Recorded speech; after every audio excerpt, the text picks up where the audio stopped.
Es la luz. Mm. No hay nada más extraordinario que la luz. ¿Vos te das cuenta que el primer cómplice de cualquier cineasta es la luz? Es el sol.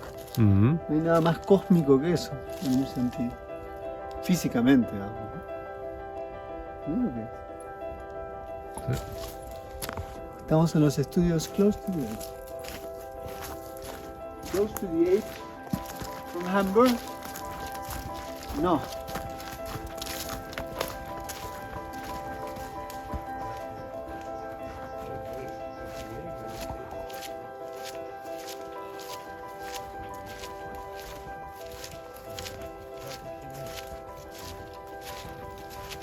Ah, the Romanian fire. It don't work. El fuego El fuego rumano de los Carpatos. de los Carpatos. Ah, Desde la tierra de Drácula y de Yeah. Michi Eliade, ajá. el fuego Un poco seco. seco. Mojado, ¿no? Mojado, Mojado sí, la sí, hay que... no es importante. Un saludo argentino. En Soluro. cinematógrafo. Ah, ¿Mirás? ya, en Soluro, Argentina. El gran Gerd Roger que tuvimos en el programa hace un tiempo. Estamos en su casa. En su caso, en el fondo De su casa.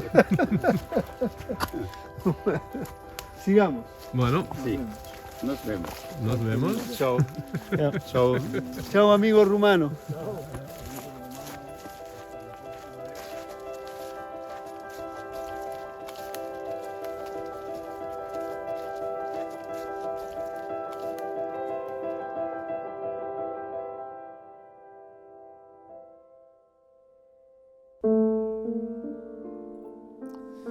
Muy buenas, un gusto estar con ustedes aquí desde las montañas.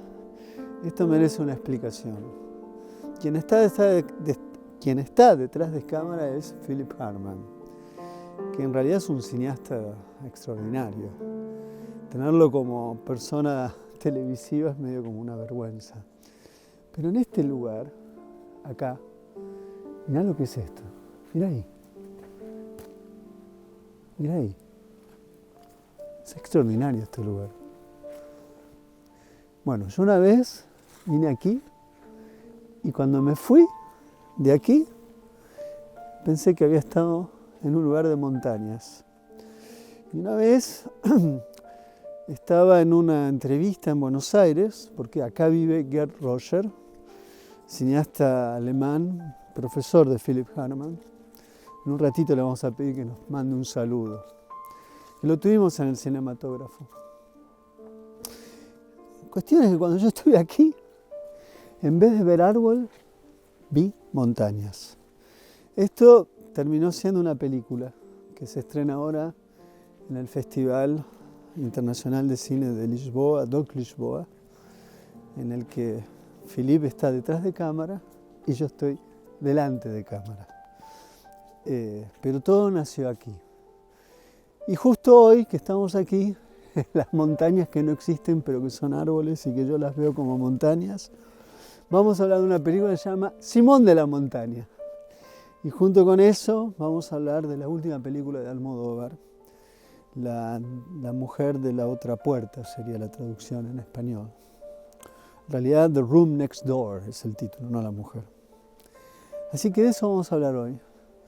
De árboles que son montañas, de Simón de la Montaña y de la gran última meditación sobre la finitud de Almodóvar, que bien puede ser vista como una pareja simbólica de dolor y gloria. Así comienza el cinematógrafo.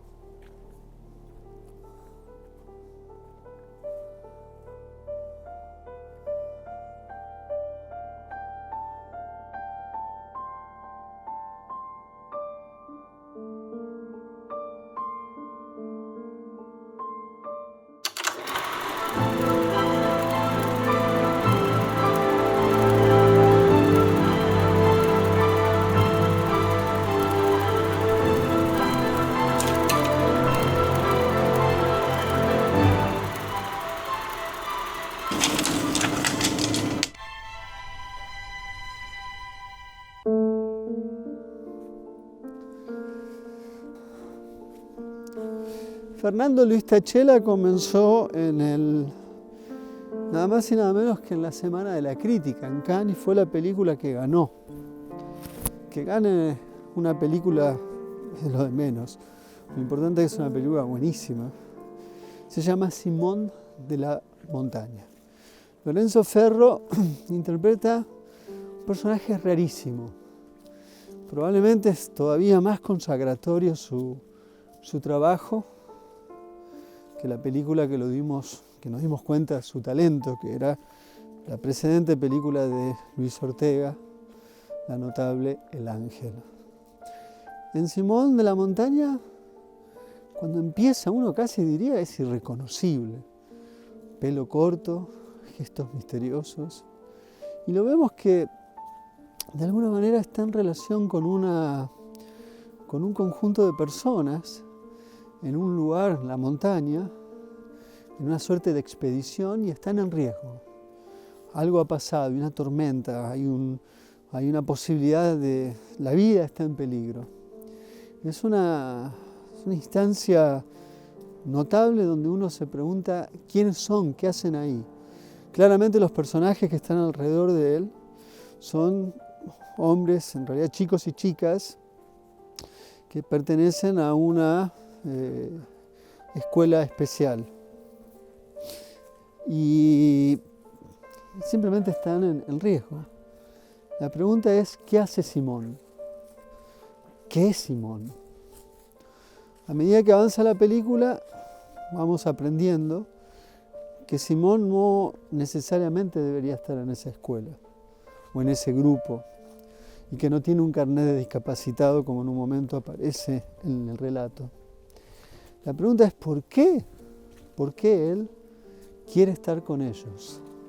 ¿Por qué siente más cercana la posibilidad de pertenecer a una comunidad en la que se distingue por esa especial modalidad de ser y no con los que podrían ser los suyos? Este es el gran misterio de la película.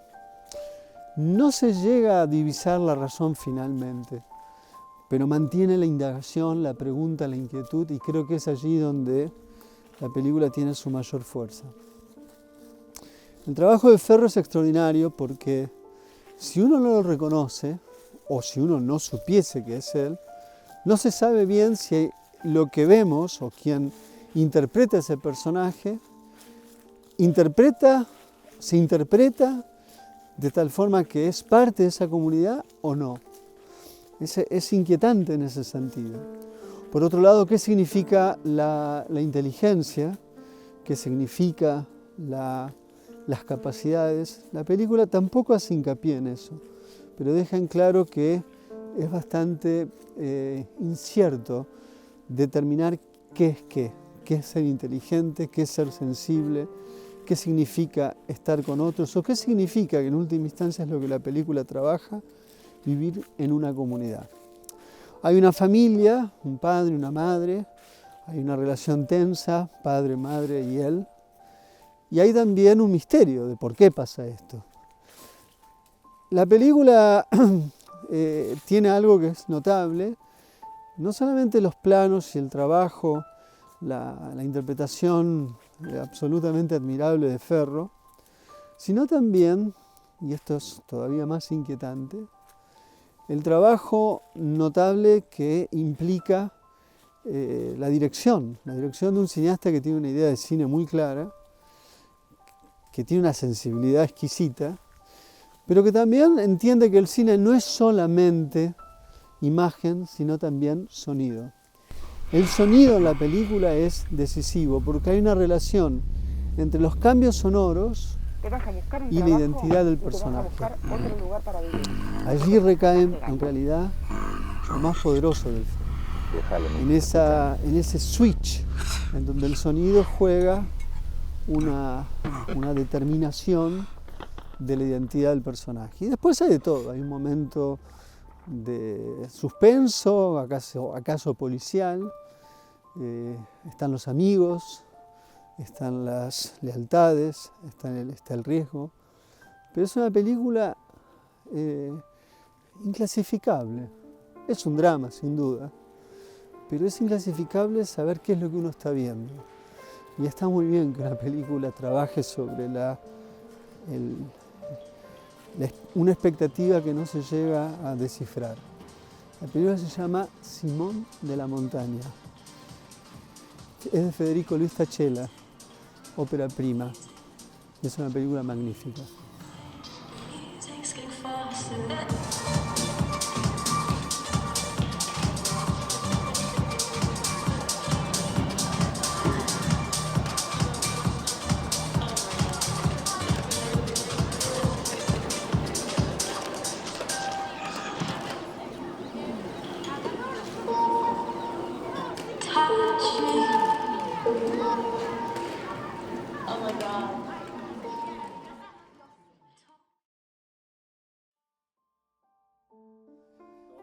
Recuerda es una película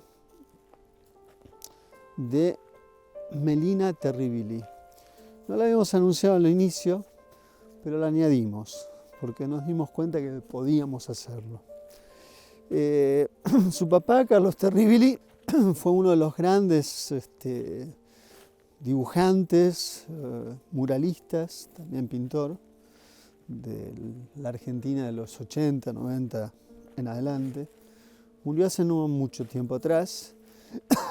Y esta película, recuerda, es el retrato que le prodiga la hija, cineasta, que ya había hecho retratos, otros, y que acá elige un retrato más arduo, más difícil, porque cómo retratar a un propio papá.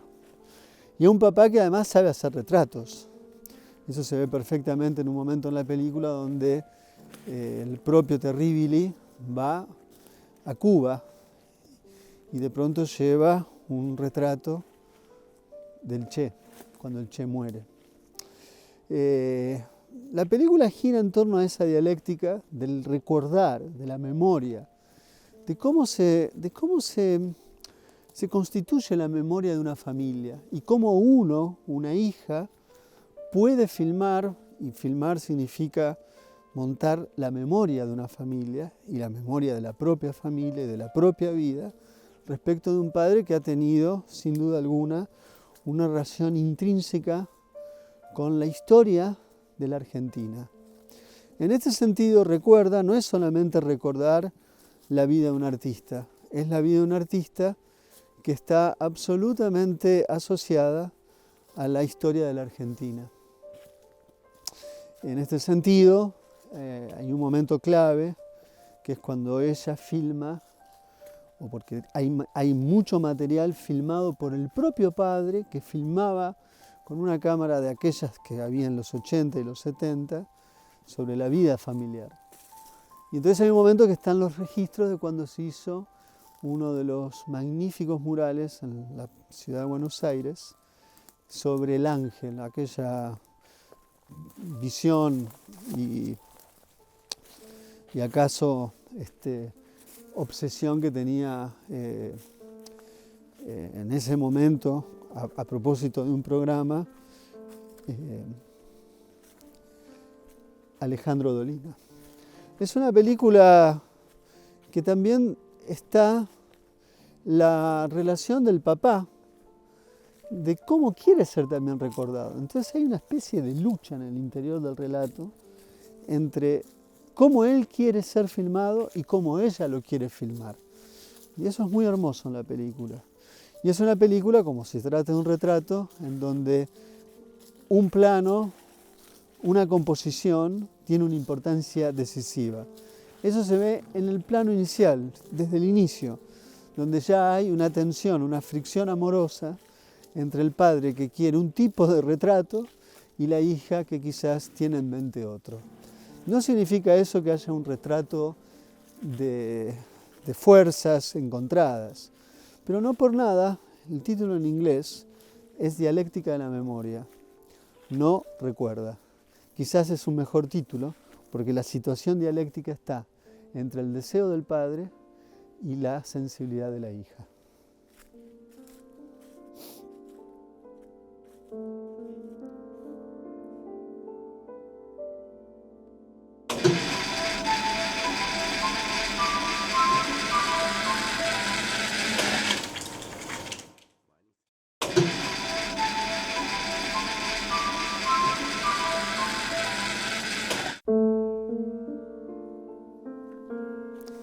The Room Next Door es la última película de Pedro Almodóvar, ganadora del Festival de Venecia.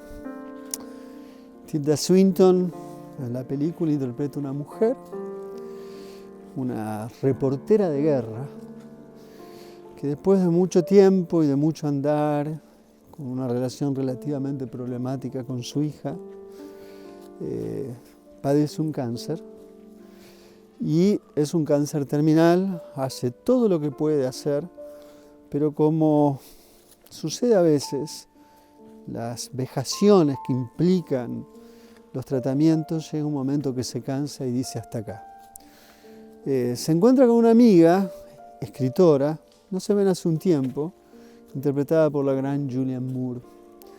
Y a partir de eso, quizás porque ella sobre todo es pudiente, alquila una casa extraordinaria en el medio de un lugar tan hermoso como este, aunque la casa que vive nuestro querido Gerd al lado de la que se ve en la película, estamos en las antípodas. Es una casa extraordinariamente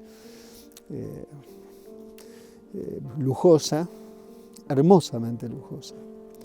Pero a partir de eso, bueno, la película trata sobre eso, el momento que uno toma una decisión de quitarse la vida y en este sentido de tener un cómplice que te acompaña hasta el último momento.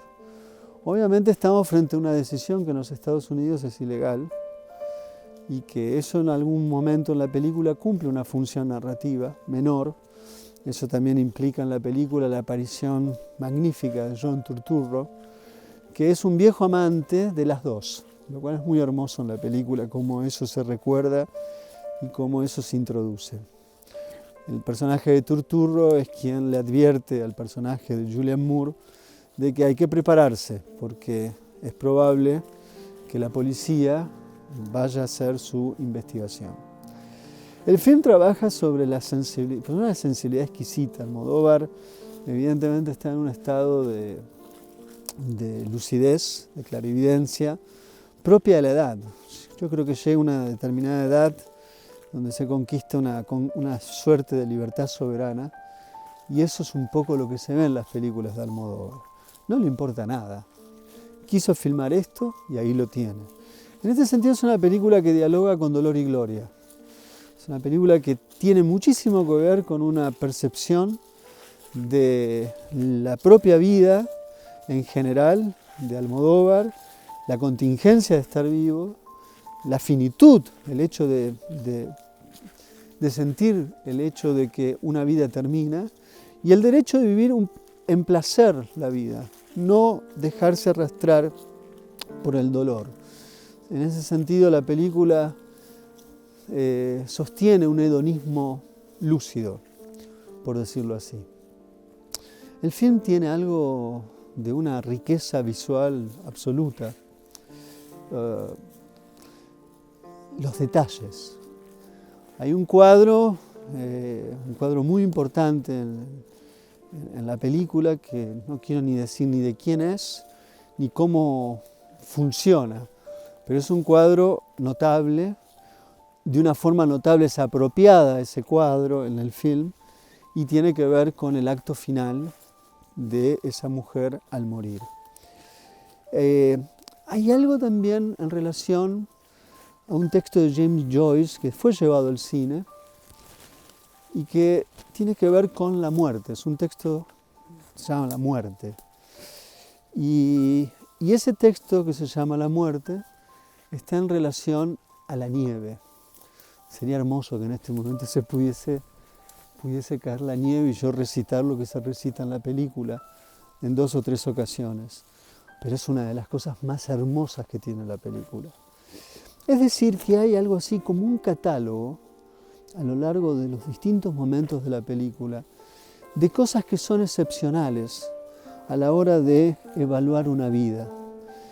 Y en ese sentido, Almodóvar lo que hace es plasmarlas, pero sin exagerar, sin exabruptos, sino simplemente momentos en donde se filma esos instantes. Hay un instante que ella está durmiendo o a punto de dormir, la nieve, no está cayendo nieve todavía, y viene el personaje de Julianne Moore en la noche para ver si está bien, y en ese momento hay un pequeño esbozo de sonrisa de parte del personaje de Swinton.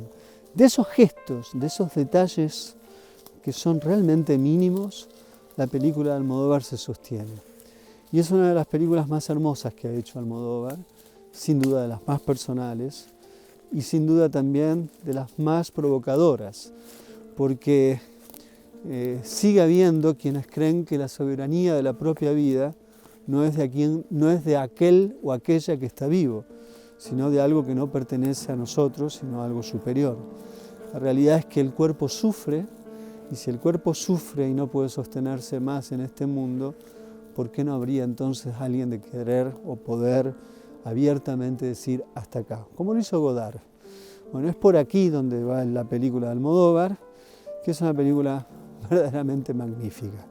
Quizás lo que se le puede cuestionar, lo que ya decíamos, sí, es una muerte que de esa manera se la puede pagar un rico, es cierto, pero quizás podría ser para todos, de alguna manera más digna, para vivir y morir de una manera digna.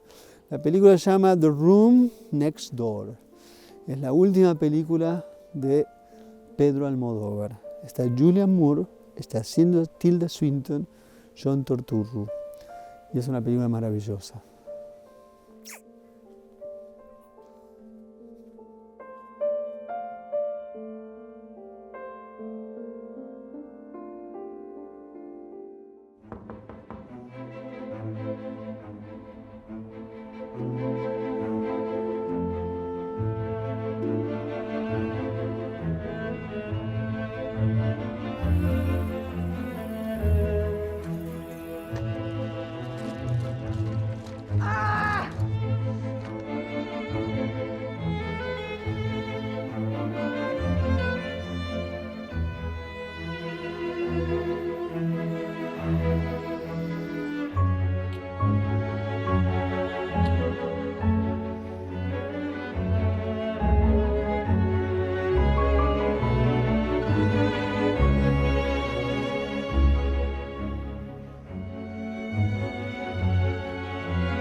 Leves toques en el vidrio lo hicieron volverse hacia la ventana.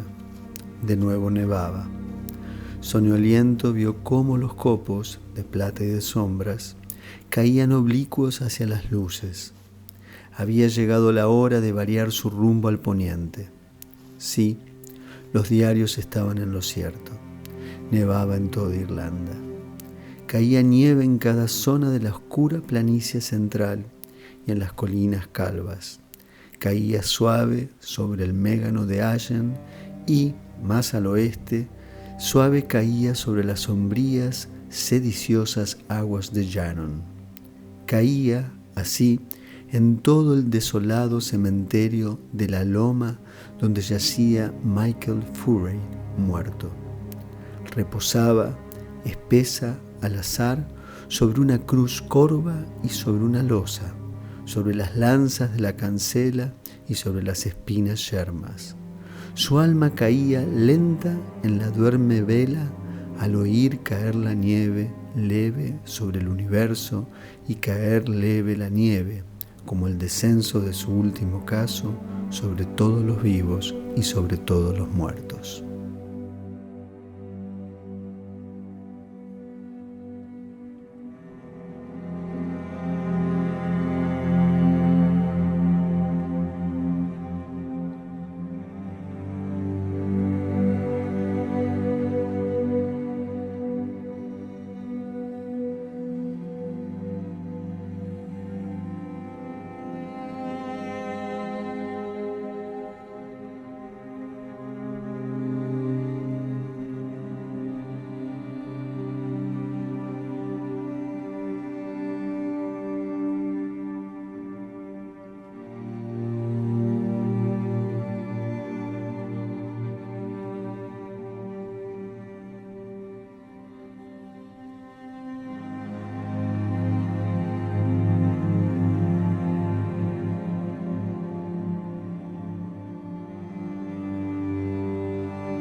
¿Quién es el que filmó?